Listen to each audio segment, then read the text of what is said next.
Investissement immobilier, ce que tu ne dois jamais acheter.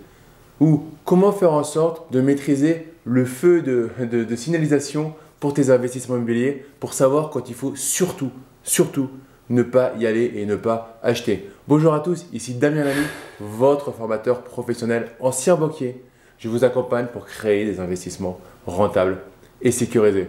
Alors dans cette vidéo, on va parler d'un sujet qui peut embêter, mais c'est important d'y aller. C'est qu'est-ce qu'il ne faut surtout pas acheter. Et on va voir surtout quel est le mécanisme à mettre en place pour maîtriser les feux. C'est-à-dire savoir si on est sur du rouge, du orange ou du vert.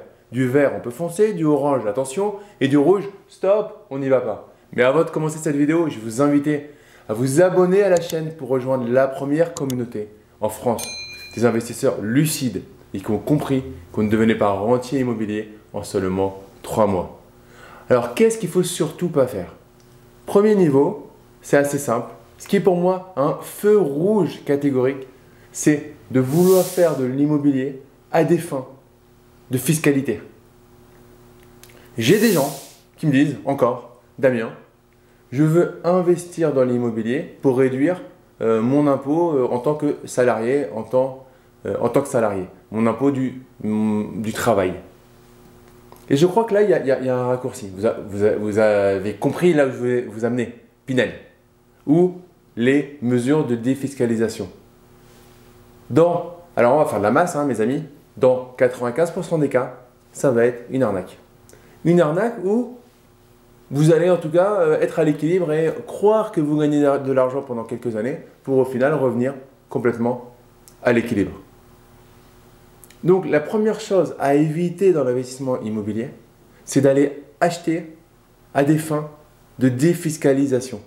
On achète et ensuite on optimise sa fiscalité sur son investissement et si possible derrière sur ses revenus du travail. Mais on fait de l'investissement pour de l'investissement et ensuite on optimise son projet. Alors quand je dis ensuite, c'est au moment où on valide son projet, hein, ce n'est pas 10 ans plus tard. Mais on fait un investissement et on optimise les revenus locatifs, puis si possible, dans certains cas ça va être possible et très pertinent, c'est revenus du travail. Mais on ne fait pas pour baisser sa fiscalité, pour gommer sa fiscalité sur les revenus du travail, pas dans un premier temps. Après on va pouvoir le faire. Il y a des magies, la loi Pinel par exemple, ou toute loi de défiscalisation, ça peut être magique, mais il faut la maîtriser. Il faut maîtriser l'immobilier pour potentiellement se faire son propre Pinel à soi, en faisant par exemple une construction de maison. Vous voyez la différence? On ne va pas aller vers ce genre d'immobilier dans un premier temps, si on veut, attention, si on veut faire de l'investissement immobilier. Si vous voulez juste acheter un bien immobilier pour gommer votre fiscalité, et que de toute façon l'immobilier en soi ne vous intéresse pas, créer un vrai business immobilier, investir dans plusieurs appartements, immeubles de rapport, créer de vrais revenus avec l'immobilier, oubliez ce que je viens de dire. Potentiellement, au moins faites un Pinel, vous aurez fait quelque chose. Du moment qu'il ne vous met pas en danger. Autre chose à complètement éviter dans l'immobilier, c'est acheter sous le coup de l'émotionnel. Autant pour une résidence principale, vous avez le droit de le faire. Faites attention à ce que ça ne vienne pas trop empiéter sur votre capacité à investir derrière. Mais vous allez y vivre et on n'a qu'une vie et on ne sait pas combien de temps on est sur Terre. Donc il faut à un moment, on y passe quand même beaucoup de temps. On peut mettre de l'émotion dans une résidence principale du moment qu'à un moment, on remet sa calculette d'investisseur. Par contre, pour un investissement immobilier, autant pour l'achat que pour l'arbitrage, zéro émotion. Et c'est dur parce que ce premier bien immobilier qui a fait de nous qui nous a fait passer de bébé investisseur à investisseur intermédiaire, on en a tous une certaine émotion.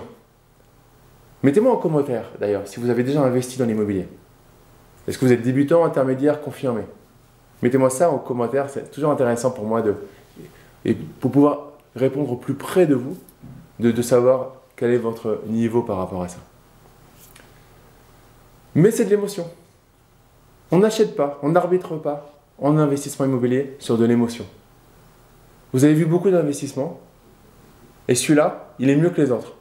Par contre, l'agent immobilier vous dit, vous êtes rentable à 105 et il vous dit, écoutez, en dessous de 111 000 euros, mon client n'acceptera pas votre offre. Alors, est-ce que vous faites 105 000 euros ou 111 000 parce que vous avez peur de ne pas l'avoir? Si vous êtes rentable à 105, vous faites 105. Vous dites merci, j'ai bien entendu, je vous ferai une offre et vous revenez avec une offre. On va dire qu'au moins dans un cas sur deux, votre offre devrait passer ou alors une négociation en dessous du prix annoncé par l'agent immobilier devrait passer. Dans l'investissement immobilier, souvent, le premier qui parle, alors on n'a pas perdu parce que c'est une relation gagnant-gagnant, mais la première indication, celui qui parle, c'est une base de négociation. Celui qui vous dit, l'agent immobilier qui vous dit, mon client ne descendra pas en dessous de 111 000 euros, moi dans ma tête, j'enregistre, le prix commence, la négoce commence à 111 000 euros. Alors, ça peut casser l'élastique et casser la négoce. Mais dans une bonne proportion des cas, ça va être quelque chose de pertinent qui va vous faire gagner de l'argent. On n'achète pas dans l'investissement immobilier par rapport à l'émotion. C'est primordial d'avoir cette notion-là. Troisième chose, on n'achète pas parce que c'est à la mode, parce que vous l'avez entendu d'eux. Ne faites pas ça, s'il vous plaît. C'est très important. Il y a beaucoup de choses sur Internet, il y a beaucoup de vidéos sur YouTube et c'est très très bien parce que ça vous donne l'envie, ça nous donne l'envie d'avancer. Mais ne fantasmez pas là-dessus. C'est pas parce que ça rapporte à des youtubeurs ou même à des élèves de certaines formations que c'est ce que vous avez envie de faire. Donc n'achetez jamais quelque chose sur lequel vous n'êtes pas sur une exploitation, une stratégie sur laquelle vous n'êtes pas complètement aligné. Par exemple, on va parler de location courte durée. Ça peut être quelque chose de très bien ou quelque chose qui ne va pas être bien pour vous. Vous savez, moi la location courte durée, je pense que c'est quelque chose de très efficace, mais ce n'est pas de l'investissement immobilier pur. C'est une prestation hôtelière, etc. Je ne vais pas m'attarder là-dessus. Mais pour moi, ce n'est pas une stratégie d'investissement sur laquelle je pousse pour moi. Du coup, je vais éviter, aujourd'hui en tout cas, à l'heure où je fais cette vidéo, d'aller investir dans un bien immobilier qui sera principalement à haute rentabilité si je fais de la location courte durée. Pourtant, ça peut être quelque chose de rentable. Mais j'évite de le faire parce que ça ne rentre pas dans ma matrice de décision, ça ne rentre pas dans mes objectifs. Donc, plus important là-dessus, ça va être de définir votre matrice de décision, de définir vos objectifs et d'absolument mettre un warning, un feu rouge sur quelque chose qui serait peut-être rentable, mais qui ne vous correspond pas, sur lequel vous n'êtes pas aligné. Ça ne veut pas dire que vous ne le ferez pas un jour. Par contre, aujourd'hui, si vous n'êtes pas aligné dessus, au premier problème que vous allez avoir, vous allez vous le reprocher, vous n'allez pas être bien. Et n'oubliez pas, l'immobilier n'est qu'un véhicule pour faire des choses dans la vie, ce n'est pas une fin en soi. Donc, vous avez le temps, peut-être dans ces cas-là, vous allez monter en compétence là-dessus, aller voir sur le terrain des amis investisseurs qui font cette stratégie pour voir si au final c'est quelque chose qui peut être pertinent, aller discuter avec eux. C'est pour ça qu'il faut aller à des séminaires, il faut rentrer dans des clubs privés.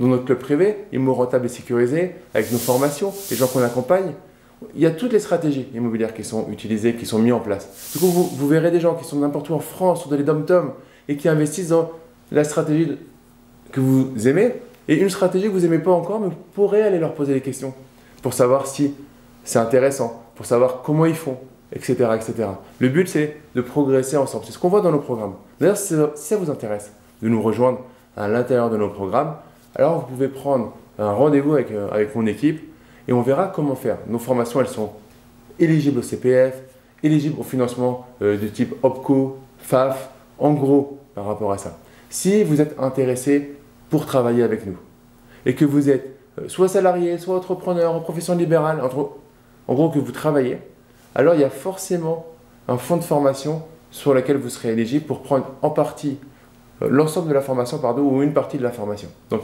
prenez un rendez-vous avec mon équipe et on vous expliquera tout ça, mais surtout on verra si on est aligné sur les mêmes valeurs et si pour nous c'est réellement une valeur ajoutée. Ça a une valeur ajoutée pour vous de nous rejoindre. C'est très important pour nous, on ne prend pas tout le monde, on ne peut pas prendre tout le monde, je suis désolé. On est sur du qualitatif et du coup, on prend les personnes pour qui on pense réellement qu'il y a une valeur ajoutée. Donc on en vient à la fin de cette vidéo. Donc pour résumer, gros warning, c'est plus qu'un feu rouge.